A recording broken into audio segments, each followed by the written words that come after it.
Oke, untuk ini saya akan menceritakan tentang pengalaman saya mendampingi UMKM di bidang laporan keuangan. Nanti laporan keuangan itu ada neraca dan laba rugi, dan juga nanti akan saya menyampaikan tentang penghitungan HPP yang paling sering di apa namanya tanyakan oleh UMKM. Bapak Ibu semua ini neraca itu merupakan bagian dari laporan keuangan yang menunjukkan posisi keuangan pada akhir periode. Nah, biasanya UMKM itu ada yang membuat laporan keuangan neraca di akhir bulan, ada yang 3 bulan, dan bahkan ada yang mungkin bikinnya setahun sekali. Nah, mungkin ada yang sudah pernah lihat ya, ini ada bentuk neraca yang secara pada umumnya di atas itu ada nama UMKM-nya atau nama usahanya, kemudian ada neraca, bawahnya ada periode. Periode itu nanti misalkan bulan apa atau tahun berapa. Di sisi sebelah kiri itu ada aktiva. Nah, nanti ada aktiva lancar dan aktiva tetap. Kemudian yang sebelah kanan itu ada pasiva, itu nanti ada utang, modal, dan laba rugi.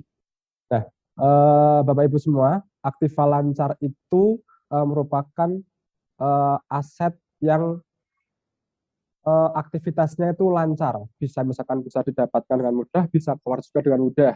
Nah, kalau yang aktiva tetap itu yang eh, periodenya lama dimiliki oleh eh, pengusaha, tapi periodenya lama. Dan untuk utang itu juga nanti ada berbagai macam utang, kemudian ada modal dan laba rugi. Nah, kemudian ini ada yang kita bahas dari aktiva lancar terlebih dahulu. Aktiva lancar yang paling pertama itu pasti yang paling lancar itu adalah kas, yaitu uang tunai yang eh, benar-benar kita bawa, yang sudah kita punya itu yang masuk ke neraca bagian paling pertama. Itu yang selalu saya sampaikan ke teman-teman UMKM. Kemudian yang lancar kedua yaitu uang tunai yang ada di bank. Nah, jadi selain uang tunai yang sudah ada di tangan, dan ada uang tunai yang ada di bank karena yang paling mudah kita ambil. Dan yang ketiga ada piutang. Nah, piutang ini eh, mungkin ada beberapa yang sudah paham piutang itu apa, tapi juga tidak sedikit yang belum paham piutang itu apa. Nah, piutang itu misalkan ada pembeli tapi yang tidak langsung bayar. Nah, berarti kita punya punya harta tapi kita belum punya uangnya, piutang. Dan ada juga persediaan barang, misalkan kita produksi tapi barangnya belum terjual, masih di periode akhir periode itu, akhir bulan atau akhir tahun, barangnya masih ada di gudang. Nah, kita bikin laporan neraca, maka persediaannya rupiahnya kita laporkan di neraca. Kemudian ada beban dibayar di muka. Nah, misalkan eh, tahun depan itu kita mau bagi UMKM yang ini ya, sewa ruko contohnya, misalkan sewa ruko untuk berjualan. Nah, di depan dia sudah membayar, tapi kan belum dipakai tuh tempatnya karena tahun depan. Nah, itu sudah kita masukkan ke neraca. Misalkan sewa sewa ruko untuk tahun depan sekian juta. Gitu. Kemudian yang selanjutnya ada perlengkapan. Perlengkapan itu yang habis pakai. Contohnya misalkan kayak pulpen, kemudian lakban, kemudian ada nota, dan ada macam-macam yang barang habis pakai lainnya. Kemudian selanjutnya ada aset tetap, yaitu ada tanah yang terkait usaha. Ini ceritanya untuk tanah yang terkait usaha itu ada UMKM, dia usahanya ceripeng singkong. Nah, dia ini punya tanah sendiri untuk panen sendiri gitu. Nah, tanah ini jadi termasuk termasuk asetnya UMKM ini. Kemudian yang kedua ada bangunan terkait usaha, misalkan yang punya ruko sendiri atau tempat bangunan sendiri untuk toko. Nah, itu termasuk aset tetap si UMKM-nya, bisa dimasukkan ke neraca. Kemudian di sini juga ada akumulasi penyusunan bangunan yang biasanya dikira-kira untuk bangunan itu sekitar 20 tahun ya, 20 tahun nanti misalkan nilai dari bangunan itu berapa, bisa dibagi sendiri-sendiri ya, ada yang 20 tahun, 15, 10 tahun, nanti dibagi per bulannya berapa, nanti bisa dikurangkan di akumulasi penyusunan bangunan. Nah, ini saya berikan tanda kurung ya. Dan ada kendaraan yang terkait usaha, itu misalkan UMKM kebanyakan menggunakan kendaraan sepeda motornya untuk kulaan, untuk mengirim barang. Nah, ini kendaraan ini termasuk menjadi aset tetapnya UMKM. Dan juga ada akumulasi, ini belum saya coba ini. Ada akumulasi penyusutan kendaraan. Nah, misalkan kalau kendaraan itu biasanya sekitar 5 tahun ya. 5 tahun itu bisa misalkan harga belinya 15 juta, dibagi 5 tahun, per bulannya berapa, bisa digunakan di akumulasi penyusutan kendaraan. Kemudian ada peralatan dan mesin, misalkan ada mesin-mesin yang besar-besar itu juga bisa dimasukkan ke sini, mesin-mesin yang usaha, dan ada akumulasi untuk peralatan dan mesinnya. Itu untuk aset tetap, tadi ada aset lantar dan aset tetapnya. Kemudian di sisi kanan untuk neraca tadi ada kewajiban ya atau pasifa. Di sini yang pertama ada utang dagang. Utang dagang itu misalkan kita kulaan beli tapi masih belum kita bayar. Jadi memang yang sudah kenal ya suppliernya, misalkan saya beli dulu tapi bayarnya nanti. Nah, itu sudah masuk ke kewajiban kita di utang dagang. Dan yang selanjutnya ada utang bank. Utang bank ini ya itu ya misalkan untuk keperluan usaha mengambil di bank. Nah, nanti kita masukkan di sini utang bank. Yang selanjutnya ada modal, modal besar, kemudian ada laba rugi. Nah, itu tadi ya tampilan neraca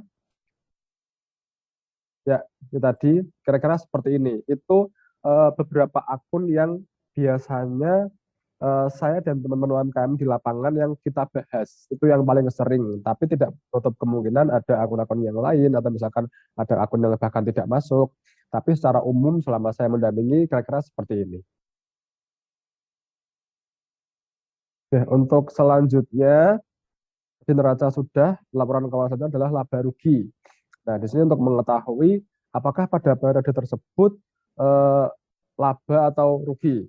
Nah, di sini yang paling atas ada penjualan, kemudian dikurangi harga pokok penjualannya. Nanti di situ ketemu laba kotor. Jadi penjualan dikurangi harga pokok penjualan, ketemu laba kotor. Nah, kemudian nanti dikurangi lagi ada biaya operasional. Biaya operasional itu nanti ada macam-macam ya, Bapak Ibu, ada banyak. Kemudian akan dikurangi, kemudian laba kotor dikurangi biaya operasional, maka akan ketemu laba bersih sebelum pajak. Itu nanti sebelum pajak, di sini ada pajak UMKM. Untuk pajak UMKM, berdasarkan peraturan yang terbaru, untuk pajak UMKM itu 0,5%, tapi maksimal omset per tahunnya itu 500 juta. Itu nol. Untuk omset 0 sampai 500 juta itu nol, tapi di atas 500 juta omsetnya 0,5% dikalikan omset. Kemudian baru eh, yang laba bersih sebelum pajak tadi dikurangi pajaknya berapa, maka akan ketemu laba bersih setelah pajak. Nah, tadi ada beberapa biaya operasional usaha yang masuk ke laba rugi. Ini beberapa biaya operasional yang sering masuk ya di UMKM. Yang pertama yaitu gaji pegawai.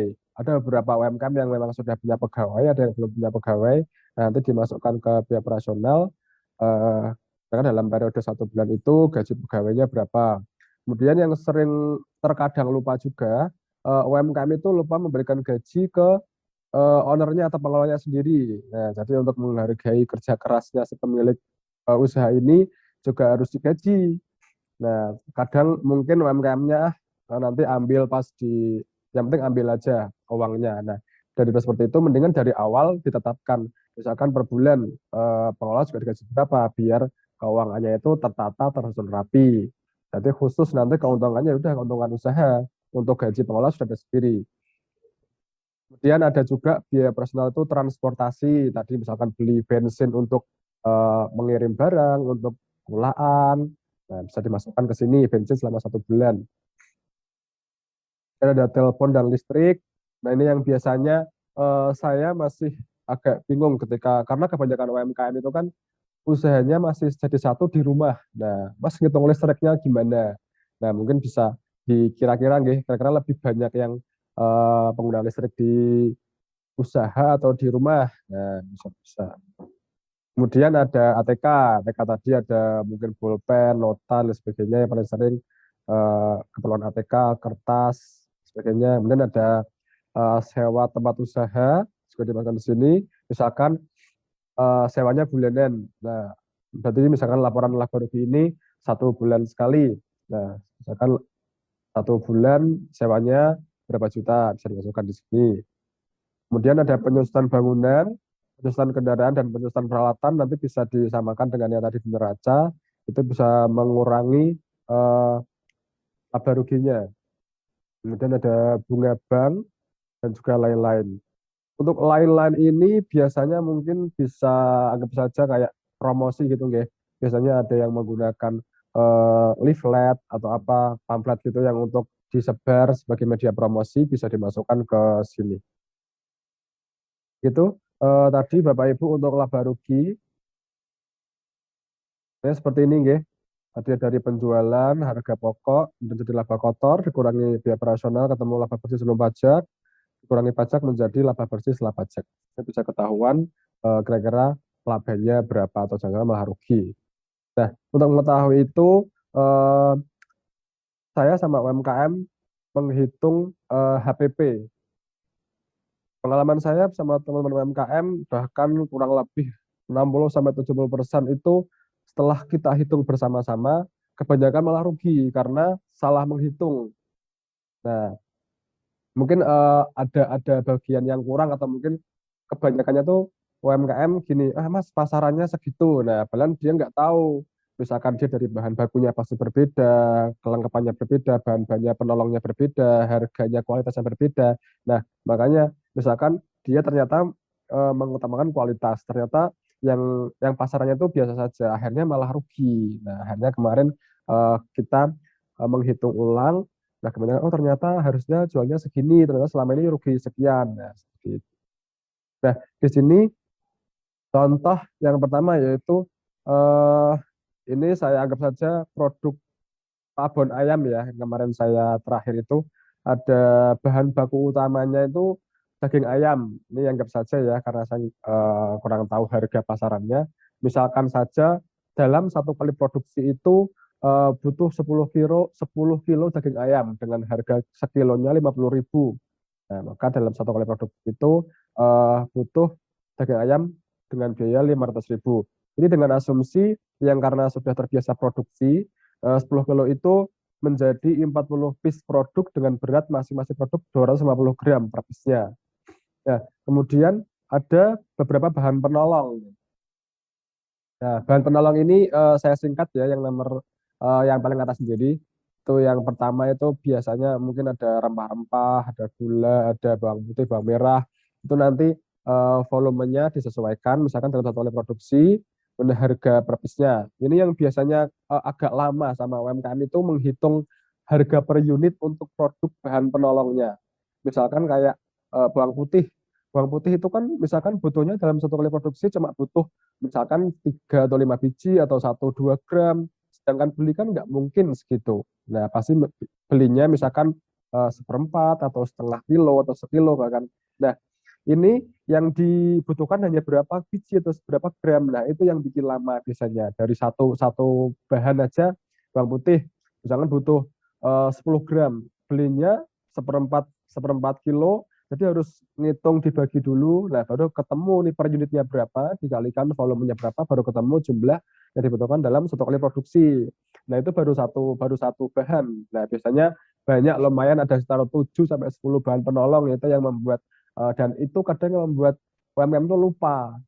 Oh ternyata ini nggak kehitung, oh ternyata ngitungnya seperti ini. Nah akhirnya setelah kehitung ketemu bahan-bahannya itu segini, kemudian ditambah ada gas juga yang misalkan sekian ya harganya ini 12,5.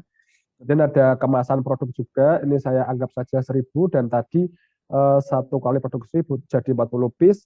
Nah ini totalnya 100.000 untuk bahan penolongnya, dijumlahkan tadi dengan bahan utama ini 500.000, bahan penolongnya anggap saja 100.000, maka totalnya jadinya 600.000.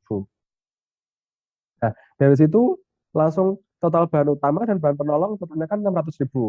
Nah, dibagi 40 piece ketemulah 15.000 per piece. Harusnya seperti itu. 15.000 per piece itu sudah ketemu HPP-nya. Nah, nanti dari HPP itu, nah baru bisa ditentukan kira-kira mau mencari keuntungan berapa persen. Yang penting harga amannya sekian. Nah, biasanya kalau saya mendampingi UMKM itu, eee, Bapak, Ibu, yuk kita cari keuntungan paling tidak untuk awal setidaknya 30%. Misalkan 15, bisa jadi 18 atau 19 untuk menarik keuntungan. Nah, jadi nanti 4.000 atau 3.000 atau 4.000 itu sudah benar-benar keuntungan murni. Nah, itu per piece-nya ya. Jadi tidak diambil untuk keperluan lain karena misalkan contoh kayak pengelola tadi ya, pengelola sudah dapat gaji sendiri. Nah, ini keuntungan murni ini yang didapatkan dari per piece-nya tadi.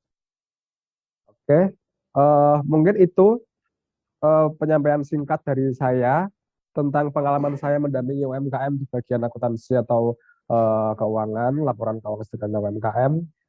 Ini materinya sangat singkat, waktu singkat. Tapi misalkan Bapak Ibu semua ada mau yang tanya atau mungkin sharing pengalaman sama saya, boleh silakan bisa WA saya di nomor yang sudah tertera di layar panjenengan semua. Mungkin sekian dari saya. Mohon maaf kalau terlalu cepat atau karena waktunya mepet nggih. Mungkin karena selanjutnya bisa melalui WA. Sudah jam 12 lebih. Mohon maaf kalau ada salah kata. Terima kasih. Wassalamualaikum warahmatullahi wabarakatuh.